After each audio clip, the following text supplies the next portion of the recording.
Blood Letters is an epistolary story about a horrible future war fought by clouds of nanite drones and horrible genetic monstrosities and flesh-melting horrors. And into the mix of that, 3 artists are thrown, and they have to hold on to the part of them that are connected to each other.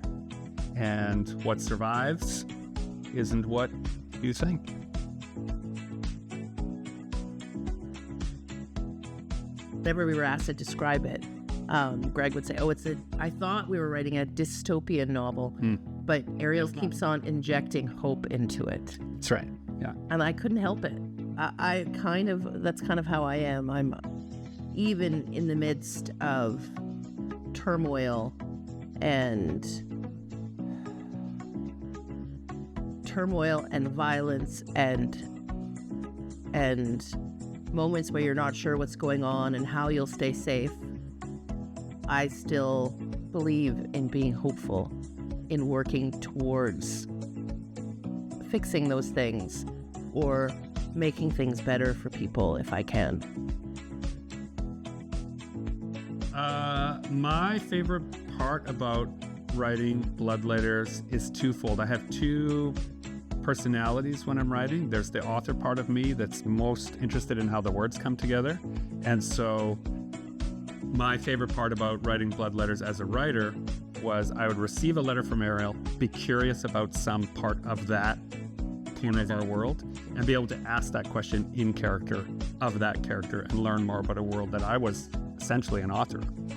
But then as an illustrator, my favorite part about working in Blood Letters was trying to shock Ariel and thereby all readers by putting some surprising visual elements that represent a future we hope will never happen.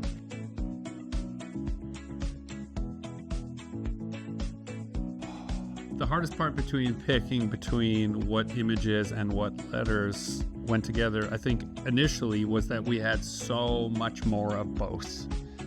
There is maybe only 2/3 of the illustrations that I made for Blood Letters made it into Blood Letters. And I would say probably only 3/4 of the letters that we did survived into the draft. But that's part of collaboration, and that's part of the joy of making stuff, is you have to cut away everything that the project isn't. And sometimes your imagination goes on a flight of fancy that your project cannot afford. And I, because I am not a visual storyteller in the way that Greg is, I had opinions about where things were, but I mostly let him decide what felt right to him. And I would very gently ask, is this on purpose? That's right. There was a few times where it was absolutely on purpose, and a few other times where it was like, no, that is a mistake. We have to move that quick. Yeah. Yeah. It's always good to be gentle with those questions. That's right. Yeah.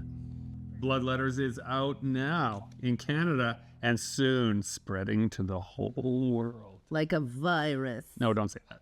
Like a virus! No!